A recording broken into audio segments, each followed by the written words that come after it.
บอกง่ายๆว่าไผ่กับอาชัยจิโร่นะช่วงนี้เนาะไผ่กับอาชัยคุจิโร่เธอก็พบผู้หญิงไปลายเลยผู้หญิงบอกปบผู้หญิงเอาปบเป็นยังผู้หญิงคือว่าปบผู้หญิงอายเนาะอายเห็นผู้หญิงน่ะอายแล้วบ่จันเอาเป็นเขาเอิ้นหยอกบ่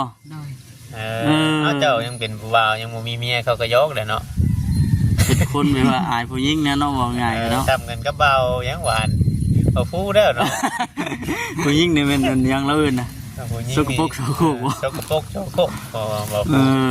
เจ้าว่าย่านผู้หญิงติเจ้าไปได้เป็นหมู่ชายบ่รับอายเนาะอันเบายามนี่เนาะแม่ๆง่ายพี่น้องเนาะยังบ่เคยแบบมีอันเสียภาษาบ่ยังบ่เคยจะเถื่อบ่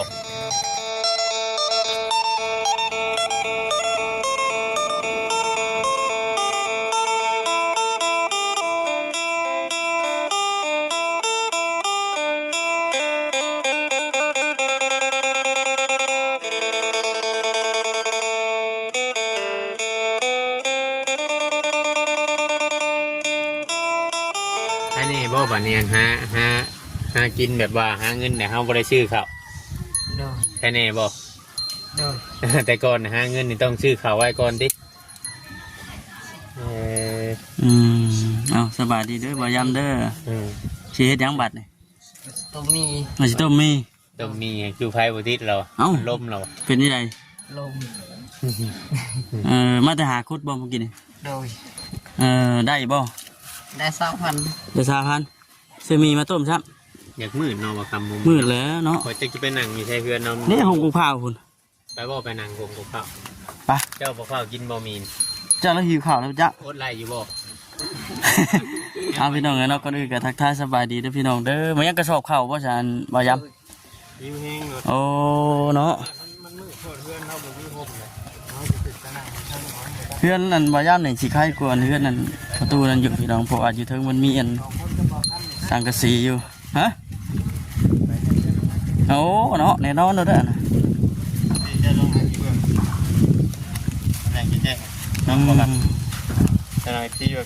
มืดแท้ติมืดแท้คือคึมตลอดแท้บ่ว่าใช่เพิ่นสิว่าคือคึมตลอดแท้ว่าซั่นขึ้นตลอดแท้ติพี่น้องเพื่อนเนาะแต่ว่ามาพี่เห็นมุมเพื่อนแล้วโลดนะแม่นนะเห็นมุมเพื่อนบ่ย้ำโลดนี่ไม่ใช่คอเสียแต่บ่ย้ำยิ้มตลอดให้กูบ่ยิ้มบัดนี่เนาะแบบเดียวกันแล้วนะบ่อยู่แต่บ่ยิ้มแต่ว่าเสียนอายุนี่สิได้เดียกันนั่นแหละเนาะอายุเนาะแต่คนผู้นั้นบัดกระโตใหญ่พุ่นน่ะแม่นมายิ้มกระโตใหญ่กว่านี้เจ้าอายุจะจักปีบ่ยัง20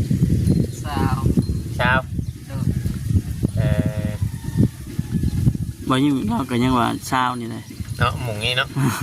รุ่นเดียวกันนะรุ่นเดียวกันนี่แหละเพิ่นเข้ามาแต่เมื่อก่อนพุ่นเพิ่นเอาเข้ามาให้นะติโอ้เป็นอะไรสะเรื่องดินเรื่องโดนเพิ่นบ่ได้ว่าบ่เขาอยากขายเขาอยากขายให้ทางบ่ลาวเพิ่นบ่ได้ว่าในหลายบ่เพิ่นเข้ามามันบ่ได้ว่าในหลายเนาะแสดงว่ายังบ่มีงบเนาะแสดงว่ายังบ่มีงบน้องเนาะยังว่ายังไงว่ายังอาศัยอยู่ดินของพระเจ้าอยู่ยังอาศัยอยู่ชื่อพี่น้องเนาะแต่ว่าถ้าเขาให้ออกมันจำเป็นต้องได้ออกได้เนาะบ่ยามเนาะโอ้ว่าไปอยู่ใช้บ้านอันที่ดินที่ว่าเพิ่นจะขายนะอยู่ใช้อันดินนั้นบ่เราอยู่นี่บ่บนอยู่ตัวหน้าอันบ่เบื้องนั่นนะดินเจ้าเดียวกันบ่กับบนจะอยู่บ่บนจะอยู่นี่ดินไผชาตนนี่ดินเป็นดินหดเป็นยาแม่พุ่นเพิ่นให้มาอยู่นี่ก่อนเอาง่ายๆมาขอเพิ่นอยู่ก่อนนะเนาะขอเพิ่นอยู่ก่อน10 กิโลก็ได้1,000มื้อนี้แล้วหลายๆมันฮ้อนเนาะมันฮ้อนคนไปหลายบ่หลายมันบ่ค่อยมีขวยมันเนาะไปเบิดบ่ง่ายๆว่าไผ่กับอาชัยจิโร่นะช่วงนี้เนาะไผ่กับอาชัยคุจิโร่ เธอก็พบหาผู้หญิงไปลายเลยยิง บ่ ป๊บ พบผู้หญิงเอาพบเป็นหยังผู้หญิง คือว่าป๊บผู้หญิง ไม่อายเนาะ อาย อายเห็นผู้หญิงน่ะอายแล้วบ่จัน เขาเอิญ เขาเอิ้นหยอก เขาเอิ้นหยอกบ่ โดย เอาเจ้ายังเป็นผู้บ่าวยังบ่มีเมียเขาก็ยกเลยเนาะ เป็นคนแบบว่าอายผู้หญิงนะเนาะว่าง่ายเนาะ ทำกันกับเบายังหวานเอาฟูเด้อเนาะ ผู้หญิงนี่เป็นยังแล้วเอิ้นน่ะ ผู้หญิง สกปรกโสโครกบ่ สกปรกโสโครกบ่ เออ เจ้าว่าย่านผู้หญิงติเจ้าไปได้เป็นหมู่ชายบ่ โดย รับอายเนาะอันเบายามนี่เนาะ แม่นๆง่ายพี่น้องเนาะ ยังบ่เคยแบบมีอันเสียภาษาบ่ บ่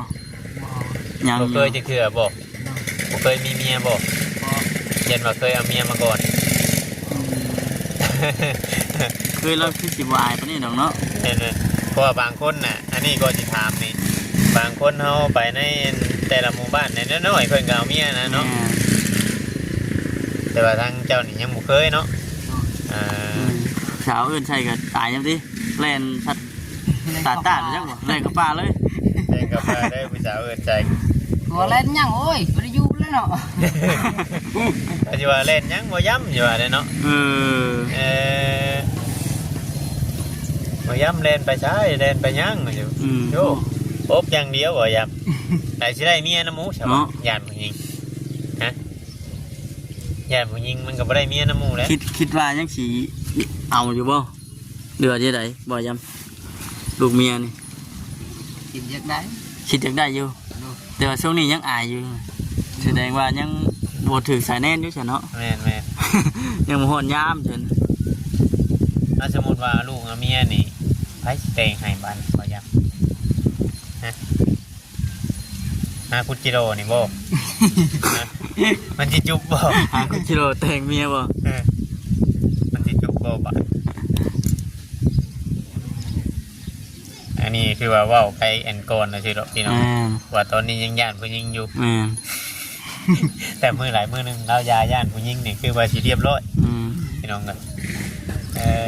เอาผู้สร้างได้มาบัดหน้าย่าย่านจะว่านั่งเขามักอยู่เทึงกันมาจักเนาะ ไปอยู่ในไรสมมติว่ามีลูกมีเมียเฮือนน้อยๆจำอยู่กับลูกกับเมียมันบ่ฮักบ่เอาบ่ได้ได้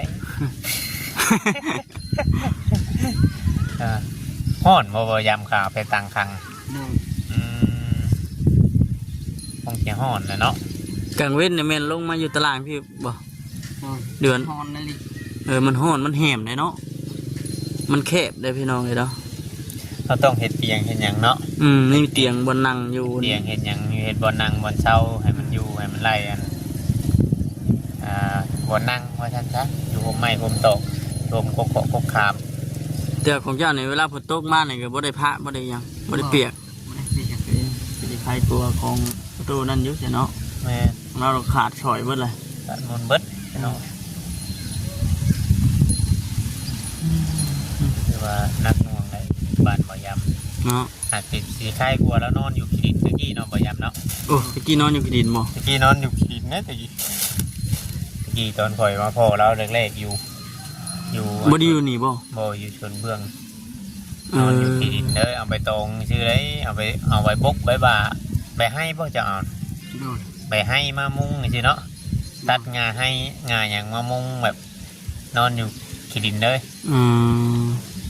อาจจะเป็นยามแรงก่อนนะถ้าเป็นยามพลเนี่ยโอ้ แสดงว่าเจ้าพ่อเราแต่ช่วงนั้นพุ่นจะโดนได้ใช่ ไป เนาะ ส่งปีบุแต่ปีกายปีชื่นนี่บุเนาะ โดย ที่แบบว่าย่ำเราบัดย่านคนกว่านี้ บ่ เป็นหน่วยย่านคนโน่นแต่ยีนะจำ บ่ คนป้า ง่ายๆก็ลูกขี้อายนะบ่ได้ก็ได้เนาะลูก เดี๋ยว ก็ นี้ ยาก ก็ย่านมาในเดียวนี่เนาะดึงนี่เลยเพราะว่าเข้ามาหาเรื่อยแล้วป่ะตะกี้พอได้ทายแล้วนะต้องเทื่อนะ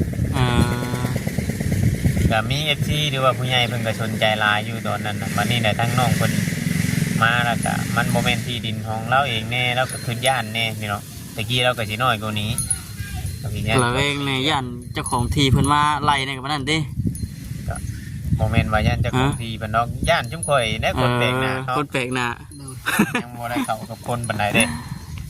เออ วันนี้เราดึงแล้วบัดนี้ หลายหน้าหลายตาแน่เนาะเขามาหากันเนาะทีมงานเพิ่นเข้ามา พี่น้องเนาะ อายไม่ยิงก็อยู่ผู้เดียวแบบนี่ได้เนาะบ่ได้คอยปากคอยบอกไปนั่งดินนั่งล้มกับหมู่กับครูอยู่บ่เลย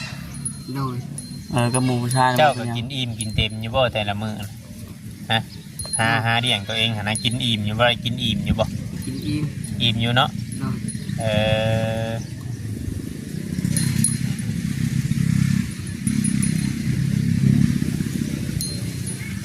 พอว่าง่ายๆว่าใหญ่จากธรรมชาตินะต้องหาเลี้ยงตัวเองก็แต่ฮู้จักควบนะเนาะ โดย เพราะว่าพ่อแม่เสียตั้งแต่ยังน้อยเพิ่นบอกจักปีเจ้าพ่อแม่จะเสียเจ้าจักปี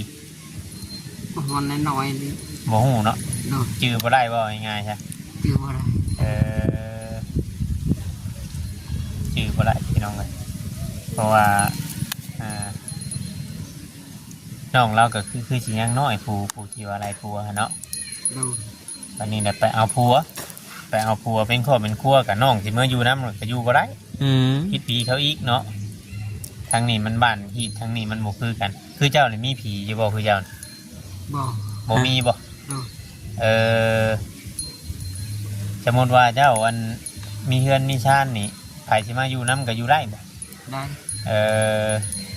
เพราะว่าเอาถามแต่ละคนคือว่าถือผีเนาะ ถือผีถือช้างข้างใน อยู่เนี่ยว่าอยู่บ่ได้ป่ะ เขาได้ เออว่าเจ้าบ่มีหยังอยู่แล้วเนาะ โดย เจ้าบ่มีหยังมาก่อนเนี่ยเราบ่ได้ถือหยังไงเราอยู่ได้ใครก็อยู่น้ำได้นะ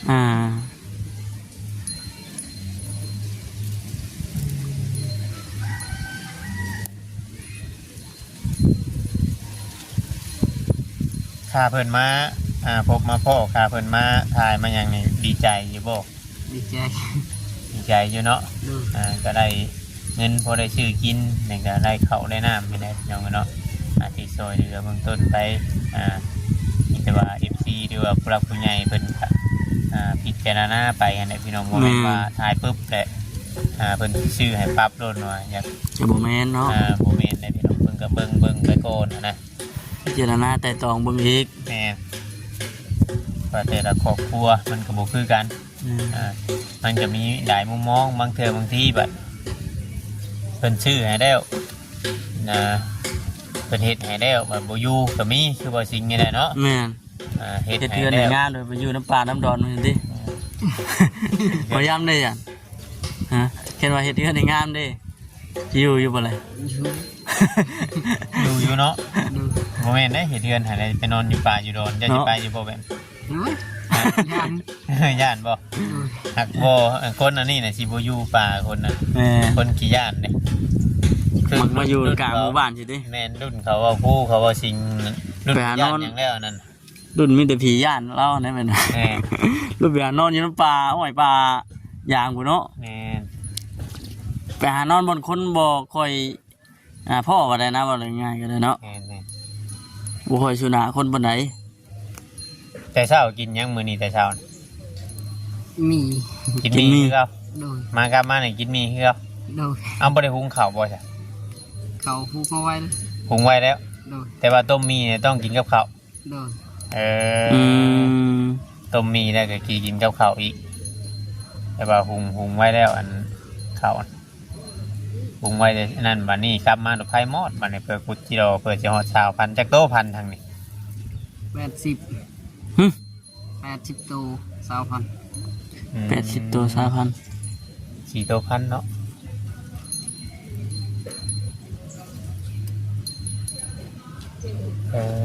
น้อง เติบหนึ่งเนี่ยเนาะเผื่อได้80ตัวก็ตัวเล็กตัวตื่นเลยเนาะ โดย มันซ่อนกันนะบ่เดียน บ่ยังไปสอน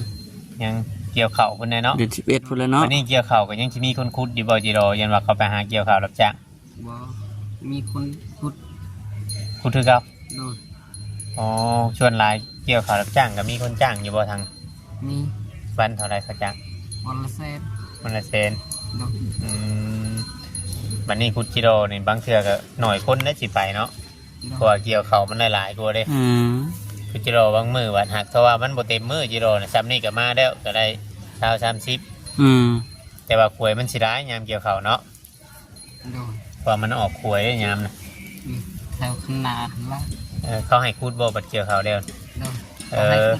เดี๋ยวนี้เขายังไม่ให้คุดดิ โดย เขาหายบ่ หาย เขาไหม เขาเห็ บ่ นนั่นโอ้ยเขาไล่เลย บ่ บ่ จับผ้าอะไรดิ ย่างพันนะชื่ออะไร โอ้ยใครสิอยู่เนาะแล่ดูแลเฮ้ย เออ คุดกิโลนะกูว่าอยู่อะไรเนาะ ไม่ได้ตอบเลยโอ้ยเขาไปอยู่แล้ว แลนเลยดิ แข่งกับปลาอย่างเดียวนะเนาะป๊บอย่างเดียวเนาะ ดู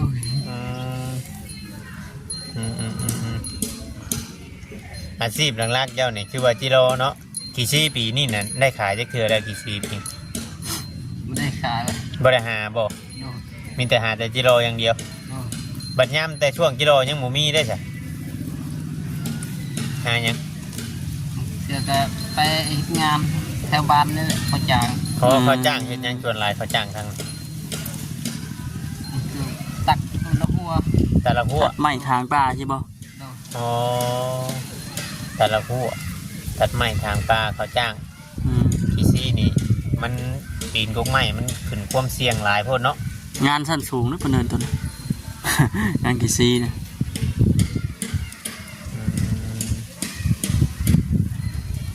แบบอันแบบคุดห้องน้ำห้องในเขาเจ้าเขาก็จ้างอยู่บ่ทาง จ้า คุดอยู่บ่ ดู เคยคุดจิกเทือไปคุดห้องน้ำเขาเจ้า 4-5 เทื่อเลย อันห้องหนึ่งเท่าไรคุมหนึ่งเท่าไร 150,000 คุมละ150,000 ดู ก็พอจ้างได้เนาะ มันพอจ้างอยู่ จะค้นเห็นบ่ 2 คน 2 คน ดู ต้องไปชวนหมูเนาะจักมือแล้ววัน มือหนึง มือหนึ่งแล้ว ดู แสดงว่าแถวนี้มันดินมันนานหอดดินเหบ่ ดู โอ้ คือแหล่ไวเนาะ มีอยู่บ่แบบว่าลังเถื่อเฮาบ่เอาเงินเฮาเอาข้าวเอาหยังมากินก็มีบ่ นี่ มีคือกันเนาะอืมเดี๋ยวเออพี่น้องเนาะคือว่าเนี่ยคือว่าอันนั้นพอสมควรน้องเอ้ยเนาะ แม่ ทางชีวิตว่ายำเราก็สู่ชีวิตมาจนถึงปัจ แต่ จุบัน น้อยจนใหญ่แล้วก็เลย เพ เนาะ ราะว่าพ่อแม่บ่มีแต่ต้องหาดินดนต้องหาเลี้ยงตัวเองเฮ็ดแนวไหน อืม เจ้าของชีวิตรอดนะคิดไปแบบนี้นะ อืม ว่ายำเนาะ ดู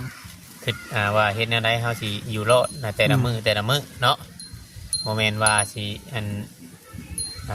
หานั่นแบบมีบ่ลังเทื่อเฮาหาคุดจิโร่ได้แล้วบ่มีผู้ซื้อมีหยังนี่ก็มีบ่ มี เฮ็ดแนวใดสบัน เอาไว้ เอาไว้ ดูมาอื่น ขังไว้มื้ มั อน หน้า บ่ตายบ่มันบ่ไปบ่ บอก เจ้าครั้งไม่ใช่คือว่าผมมีเครื่องคลังเครื่องหยัง มื้อหนึ่งบ่ ใส่หมอนึงนั่นแหละ เออ ขังแค่มื้อหนึ่งเด้บุยอืม เดี๋ยวเอาไปตอกมันใส่ละลายลงไป อ๋อไปตรงใช่นี่มันบ่ตาย ดู โอ้พี่น้องเลยเนาะการใส่ชีวิตนี่ว่าการหากินเนาะแบบธรรมชาติแต่ว่าบ่ได้อันนั้นเลยเมื่อนั้นข่อยคือเห็นเพิ่นเอาเครื่องเอาเสื้อผ้ามาแจกอยู่ทางนี้เจ้าบ่พอบ่ พอ มันบ่มีตัวของเจ้าชายบ่ มีพอให้ เจ้าเอาได้อยู่บ่ ดู อ๋อได้จักโตมัน สูงมันได้สี โอ้เลยมันก็บ่ได้ชื่อชงชื่อเสือเด้อแต่ว่าให้ตื่มกันอืม ลางเบิ่งฮะมักนุ่งเสื้อตัวเดียวคือกันกับบ่ยิ้มเลยแหละเนาะ นี่ มามื้อ นุ่ นั้ ง นครับ มาเมื่อไหร่ก็เห็นนุ่งเดี๋ยวตัวนี้เราคือสิมักนะบางโกนตาไพ่ เพแบบเดียวกันนะเพมอนแบบเดียวกัน มันเย็นบ่มันมอนมันบางเนาะ ดู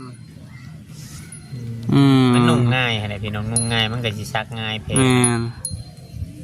มันเป็นเพเสือกีฬาเนาะ ตอนเว้นนี่ครับห้องเลยว่าเราอยู่บ่ได้ดอกอยู่ถึงนี่ เคยอยู่แบบสั้นเนี่ยน้ำอยู่ไร เย็นว่าอยู่ถึงอะนะ อยู่ไรอยู่บ่บ่ยัง ดูได้ อยู่บ่ไรบ่จะไปอยู่ใช้ส่วนไหน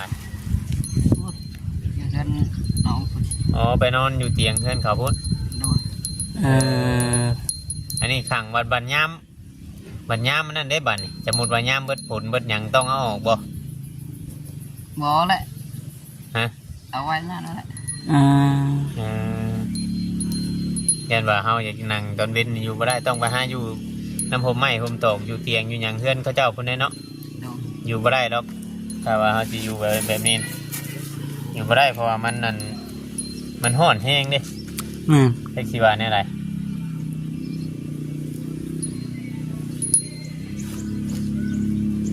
ว่าหล่นว่าไปประมาณจะว่าเราหิวข้าวแล้วปะจ๊ะ อยู่ก็บ่ได้กินดอกอยู่ไผบ่ได้ ฮะเอากระไพ่ได้อเป็นไง มันบลุกบ่ มันอันนั้นแล้ววะมันดมมากินนี่ ขี้ใจนั้นมันหมดขี้ใจแล้วมันหมดยังบ่อยากปานใดบ่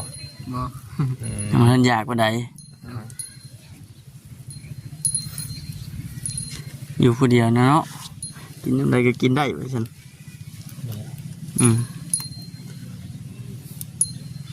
แต่เจ้านอนอยู่อันพื้นตะกี้แต่เจ้านอนอยู่ดินตะกี้นั้นเจ้าคิดอยู่บ่ว่าเจ้าสิอัน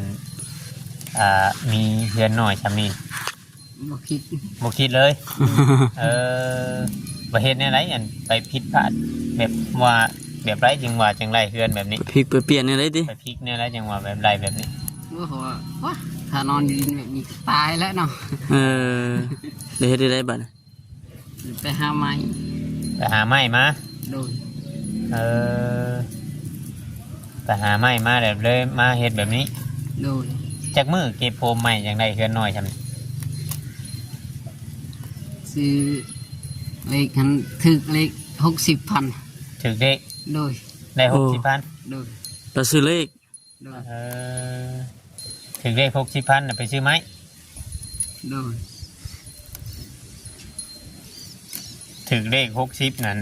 เงินเขาเอาให้บ่60คือว่าเจ้าถือเบิด60,000 บ่เขาให้ เจ้าไล่เงิน60,000น่ะไปซื้อไม้ซื้อหยังดักเลขเด้ทำบิดทำบ่ โดย ซื้อไม้ตัวไรซื้อเสาบ่ ซื้อเสา บัดอันไม้ปูไม้มันยังมันอะไรจ้ะ ไปหาเอง